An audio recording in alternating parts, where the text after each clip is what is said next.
नमस्कार विद्यार्थी मित्रांनो. महाराष्ट्र शासनाअंतर्गत येणाऱ्या PWD ची एक ऍड आहे. या ऍडची लास्ट डेट 6/11 आहे. आज तुम्ही माझा व्हिडिओ बघतात. लवकरात लवकर या ऍडचा फॉर्म भरून टाका. मेजॉरिटी लोक याच्यामध्ये फॉर्म भरू शकतात. तुम्हाला इथं जागा जरी स्थापत्य स्थापत्य स्थापत्य दिसत असल्या तरी खाली अशा एक काही पोस्ट आहेत ज्याला सगळे लोक फॉर्म भरू शकतात. उदाहरणार्थ वरिष्ठ लिपिक आहे. याच्यात बघा, औरंगाबाद, नांदेड, नागपूर, पुणे, नांदेड इथल्या जागा आहेत. शिवाय वाहन चालक, नांदेड, मुंबई, स्वेच्छक, नांदेड, मुंबई, शिपाई पदांच्या जागा आहेत. त्यामुळे मेजॉरिटी लोक जे आहेत याच्यामध्ये फॉर्म भरू शकतात. सो ज्यांना ज्यांना हे पद इम्पॉर्टंट वाटतात आहेत, ऍड मस्त आहे, फॉर्म भरा. ऑफकोर्स PWD एक चांगलं खातं आहे. इनफॅक्ट त्याच्यामध्ये तुम्हाला पगार सुद्धा चांगले आहेत, त्यामुळं तुम्ही अर्ज करायला काहीच एक हरकत नाही आहे. डिटेल ऍड समजून घेऊया. ऍड जवळपास 2109 जागांची आहे आणि ही सर्व भरती सरळ सेवांतर्गत केली जाणार आहे. यात कोणत्याही प्रकारचा इंटरव्ह्यू नाही आहे कोणत्याही पोस्टसाठी. संपूर्ण ऍड तुम्हाला mahapwd.gov.in वरती उपलब्ध आहे. आता पहिल्या ज्या 4 जागा तुम्हाला दिसतात, या पहिल्या 4च्या 4 जागा या मुंबईमध्ये आहेत. कनिष्ठ अभियंता स्थापत्य म्हणजे सिव्हिलच्या जागा आहेत. हे बघा, 532 जवळपास जागा आहेत. परत एकदा, कनिष्ठ अभियंता विद्युत 55 जागा आहेत. त्यानंतर कनिष्ठ वास्तुशास्त्रज्ञ गट ब अराजपत्रित आहेत, 5 जागा आहेत. त्यानंतर इथे बघा, या मस्त जागा आहेत. गट क च्या स्थापत्य अभियांत्रिकी सहाय्यकाच्या जागा आहेत आणि त्या पण किती आहेत, जवळपास 1378 जागा आहेत, खतरनाक वाल्या. आता ह्याच्यात जे विद्यार्थी MPSCचा अभ्यास करतात त्यांना एक स्मॉल एज आहे, तो म्हणजे की यात जनरल स्टडीजचा अभ्यास आहे आणि तो पण मोठा आहे. ज्याचा जनरल स्टडीज व्यवस्थित आहे तो हे पेपर इझिली काढू शकणार आहेत. नेक्स्ट, लघुलेखक, मुंबई, औरंगाबाद, नांदेड, अमरावती, नागपूर इथल्या जागा आहेत. 2 आणि 1 3 4 5 6 7 8 जागा आहेत जवळपास. लघुलेखक नागपूर, नांदेड मधल्या जागा आहेत 2. त्यानंतर उद्योग पर्यवेक्षक 12 जागा आहेत. कनिष्ठ सहाय्यक 9 जागा आहेत. स्वच्छता निरीक्षक 1 जागा आहे. वरिष्ठ लिपिक 13 14 14 10 24 25 26 आणि 27 जागा आहेत. या औरंगाबाद, नांदेड, नागपूर, पुणे, नांदेड मधल्या जागा आहेत. प्रयोगशाळा शाळा सहाय्यक. त्यानंतर बघा, वाहन चालक कोणी पद भरू शकतंय, स्वेच्छक कोणी पद भरू शकतंय, शिपाई कोणी भरू शकतं आहे. शिवाय म्हणजे तुमच्या एरियाज मधल्या ह्या जर समजा डिस्ट्रिक्ट मधल्या जर जागा असेल तर 100% त्याचा फायदा घ्या. तर ही संपूर्ण ऍड mahapwd.gov.in वरती उपलब्ध आहे, जे मी तुम्हाला आधीच सांगितलं. महिलांसाठी आरक्षित पदांकरता दावा करणाऱ्या महिला उमेदवारांना आरक्षणाचा लाभ घ्यावायचा असल्यास त्यांच्याकडे डोमिसाईल असणं आवश्यक आहे. खुल्या गटातील महिलांना आता नॉन क्रिमिलेअर देण्याची गरज नाही, बाकीच्यांना मात्र नॉन क्रिमिलेअर द्यावं लागणार आहे. 4.3 वरती दिलेलं आहे त्यांनी. नेक्स्ट, कास्ट सर्टिफिकेट तुम्हाला स्वतःसोबत कॅरी करावं लागणार आहे. मी पुढे तुम्हाला एक डॉक्युमेंटची लिस्ट सांगणार आहे, ही डॉक्युमेंटची लिस्ट तुमच्याकडे रेडी करून घ्या. खेळाडू आरक्षण, त्याची जे काही प्रोव्हिजन्स आहेत त्या दिलेल्या आहेत. दिव्यांग आरक्षण, त्याच्या प्रोव्हिजन्स दिलेल्या आहेत. त्यानंतर अनाथांचं आरक्षण, त्याच्यासाठीच्या प्रोव्हिजन्स दिलेल्या आहेत. माजी सैनिकांचं आरक्षण, त्यासाठी प्रोव्हिजन पुढे दिलेले आहेत. प्रकल्पग्रस्त प्रोव्हिजन्स दिलेले आहेत. लक्षात घ्या, तुम्हाला आधीच सगळेच्या सगळे हे फॉर्मॅट रेडी ठेवावे लागणार आहेत अपलोड करण्यासाठी. आरक्षणाबाबत दिलं गेलेलं आहे. नेक्स्ट, आता 29 जून 2011 त्यांच्याकडे आदिवास उपलब्ध नाही, त्यांना महाराष्ट्रात जन्म झाल्याचा दाखला, बर्थ सर्टिफिकेट देणं आवश्यक आहे. ओके. आरक्षित मागास प्रवर्गाचा दावा करणाऱ्या उमेदवारांना त्या संदर्भात सक्षम अधिकाऱ्यांचं कास्ट सर्टिफिकेट द्यावं लागणार आहे. व्हॅलिडिटी सर्टिफिकेट तुम्ही नंतर दिलं तरी चालतं, त्याला वेळ तुम्हाला मिळतो. उमेदवारांना परीक्षेसाठी स्वखर्चानं यावं लागणार आहे आणि साधारण जिथे तुमची परीक्षा असणार आहे तिथे 1.5 तास आधी तुम्हाला पोहोचावं लागणार आहे. ओके. आता ह्याच्यासाठी एज क्रायटेरिया दिलेला आहे, तुम्ही सगळेजण तो एज क्रायटेरिया फॉलो करतात, त्यामुळे मी काही त्याच्यावरती जास्त वेळ घालवणार नाही. परीक्षा CBT आहे. CBT म्हणजे कम्प्युटर बेस्ड टेस्ट आहे. ओके. आता 90 मिनिटांचा पेपर आहे.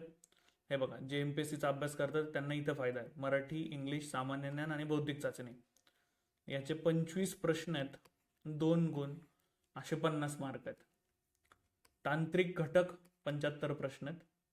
एकूण प्रश्न 100 आणि गुण 200. परत इथे कनिष्ठ अभियंता विद्युत, परत सेम फॉर्म्युला फॉलो होत आहे. परत कनिष्ठ वास्तुशास्त्रज्ञ, परत सेम क्रायटेरिया फॉलो होतोय.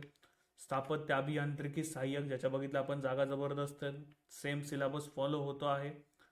आता ह्यावाल्या पार्टसाठी ना आम्ही अनअकॅडमीवरती तुम्हाला खूप सारे फ्री क्लासेस अवेलेबल करून दिलेले आहेत. मी स्वतः अनअकॅडमीवरती फ्री क्लासेस घेतो संध्याकाळी 8:15 आणि 9:30 वाजता. तर जर तुम्हाला हे क्लासेस बघायचे असतील, माझं Telegram channel Saurabh Sonawane MPSC, त्याच्यावरती चालले जा. त्यावरती तुम्हाला हे सगळेच्या सगळे क्लासेस जे आहेत ते तुम्हाला डेली त्याच्या लिंक्स जे आहेत त्या भेटत जातील. नेक्स्ट, आता जे जनरलिस्ट पद आहेत त्याला बघा. जनरलिस्ट पदाकरता लघुलेखक, आता सेम मराठी 15 प्रश्न असणारे, इंग्रजी 15 प्रश्न असणारे, सामान्य ज्ञान 15 प्रश्न असणारे, बौद्धिक चाचणी 15 प्रश्न असणारे, व्यावसायिक परीक्षा तुमची जी काही टेस्ट आहे ती इथे घेतली जाईल 80 मार्कांची, 80 गुणांची. लघुलेखक परत एकदा सेम क्रायटेरिया. त्यानंतर बघा आता इथे उद्यान पर्यवेक्षक आहे, यांच्यावरती तांत्रिक घटक येतोय. सहाय्यक कनिष्ठ वास्तुशास्त्रज्ञ, परत एकदा तांत्रिक घटक येतोय. स्वच्छता निरीक्षक, हे बघा स्वच्छता निरीक्षक यासाठी तुम्हाला परत एकदा इथे प्रत्येकी 6 प्रश्न मराठी, इंग्रजी, सामान्य ज्ञान आणि बौद्धिक चाचणीचे विचारले जाणार आहेत. वरिष्ठ लिपिक, या पदांकरता बरेच लोक फॉर्म भरतील. मराठीला 25 प्रश्न, इंग्रजीला 25 प्रश्न, सामान्य ज्ञान 25 प्रश्न, बौद्धिक चाचणी 25 प्रश्न, असे 100 प्रश्न आणि गुण 200 मिळणार आहे. प्रयोगशाळा सहाय्यक, परत एकदा त्यांना जो फॉर्मॅट आहे तो त्यांचा टेक्निकलचा फॉर्मॅट येणार आहे. वाहन चालक, बरेच विद्यार्थी याच्यासाठी फॉर्म भरतील. मराठी 15 प्रश्न, इंग्रजी 15 प्रश्न, सामान्य ज्ञान 15 प्रश्न, बौद्धिक चाचणी 15 प्रश्न. स्वेच्छक, परत एकदा मराठी 25, इंग्रजी 25, सामान्य ज्ञान 25, बौद्धिक चाचणी 25. शिपाई पदाकरता पण बघा इथे मराठी 25, इंग्रजी 25, सामान्य ज्ञान 25, बौद्धिक चाचणी 25. एकूण 100 गुण आहे आणि 100 प्रश्न आणि 200 गुण आहेत त्यासाठी. सो ही CBT असणार आहे आणि CBT सुद्धा MCQ बेस्ड आहे, मल्टिपल चॉईस क्वेश्चन बेस्ड आहे ती. नेक्स्ट, आता कुठेही तुम्हाला त्यासाठी बाबा रे मुलाखत नाहीये, हे आपण आधीच क्लिअर केलेलं आहे. नेक्स्ट, एकूण गुणांच्या 45% गुण प्राप्त करणं यासाठी आवश्यक असणार आहे. साधारणतः जर तुम्हाला जर काही हरकत घ्यायची असेल तर यासाठी तुम्हाला प्रत्येक प्रश्नासाठी 100 रुपयाचं शुल्क ती लोक आकारणार आहेत. परीक्षा ही आता जशा सरळ सेवा होतात आहेत, CBT कम्प्युटर बेस्ड टेस्ट, तर त्यामध्ये ते एकाच दिवशी सगळ्याच्या सगळ्या टेस्ट होत नाही, तर एकाच सत्रात न झाल्यामुळं वेगवेगळे प्रश्न असणार आहेत. त्यांची हार्ड किंवा आपण म्हणतो ना इझी, या पद्धतीमध्ये नॉर्मलायझेशन त्यांना केलं जाईल. ओके, तर हे सगळेच्या सगळे यासाठीचे क्रायटेरिया मध्ये तुम्हाला कागदपत्र सबमिट करायचे. तुम्हाला अर्जातील नावाचा पुरावा, वयाचा पुरावा, शैक्षणिक अग्रतेचा पुरावा, सामाजिकदृष्ट्या मागासवर्गीय असल्याचा पुरावा, आर्थिक दुर्बल घटक असल्याचा पुरावा, हे सगळेच्या सगळे जे कागदपत्र आहेत ते तुम्हाला रेडी ठेवावे लागणार आहेत आणि ते सबमिट करावे लागणार आहेत. सर्वसाधारण सूचना त्या लोकांनी काय दिलेल्या आहेत, एक सेकंद द्या मला फक्त.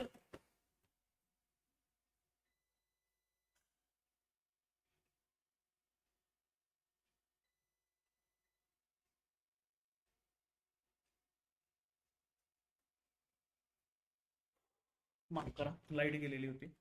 आता काही सर्वसाधारण सूचना दिलेल्या आहेत. फॉर्म फक्त ऑनलाईन भरायचे आहेत.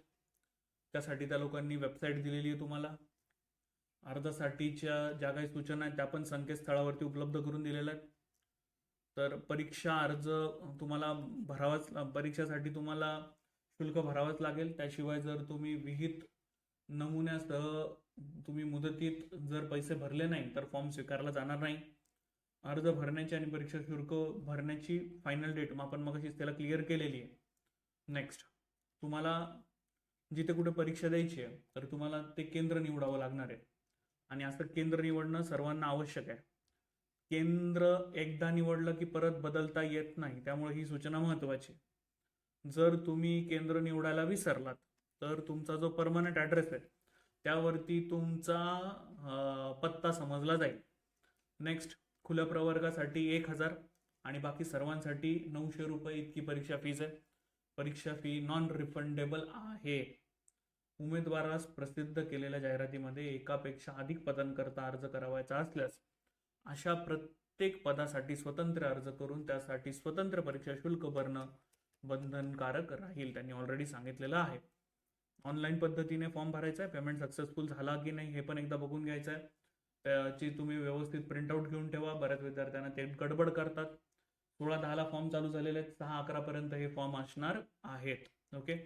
सो यासाठी बघा, आता जे दिव्यांग उमेदवार आहेत, जर त्यांना स्क्राईब हवा असेल तर त्यासाठी पण त्यांनी कालावधी दिलेला आहे.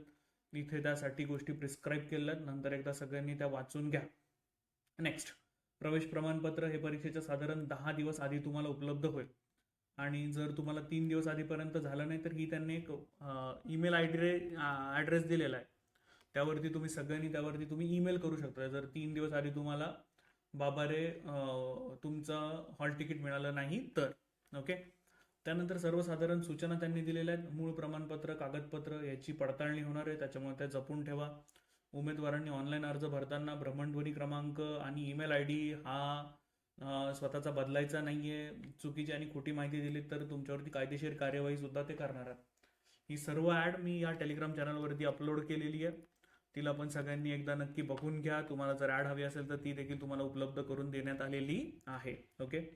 सो आता परत एकदा गोष्टी रिवाईज करून देतोय. 6/11 पर्यंत तुमची लास्ट डेट आहे. इंटरव्ह्यू कोणत्याही पदासाठी नाहीये. mahapwd.gov.in वरती हे सर्व काही उपलब्ध आहे. या सर्वांसाठी आपले जे फ्री क्लासेस आहेत ते देखील तुम्हाला इथे उपलब्ध आहेत. सो ज्या ज्या विद्यार्थ्यांना गरज आहेत असे सर्व विद्यार्थी आपल्याकडे फ्री क्लासेस पण जॉईन करू शकतात. संध्याकाळी 8:15 आणि रात्री 9:30 वाजता आपले फ्री क्लासेस असतात. साधारणतः जो जनरलिस्ट पार्ट आहे त्यावरती आपण जास्त कॉन्सन्ट्रेट करतोय. यामध्ये मी तुमच्याकडनं खूप सारे PYQ आणि MCQ सोडवून घेतोय. सो या सर्वांचा लाभ तुम्ही सर्वांनी घ्यावा असं मला वाटतं. त्यासाठी माझं Telegram channel Saurabh Sonawane MPSC याला फॉलो करून घ्या. याविषयी अजून काय डाऊट असेल खाली कमेंट बॉक्समध्ये टाका. त्याचं उत्तर देण्याचा मी प्रयत्न करेन. Thank you so much all. सगळ्यांनी लवकरात लवकर फॉर्म भरून घ्या. तुम्हाला जर ही माहिती उपयुक्त वाटलेली असेल तर तुमच्या मित्रमैत्रिणींबरोबर नक्की त्याला शेअर करा. जय हिंद, जय महाराष्ट्र.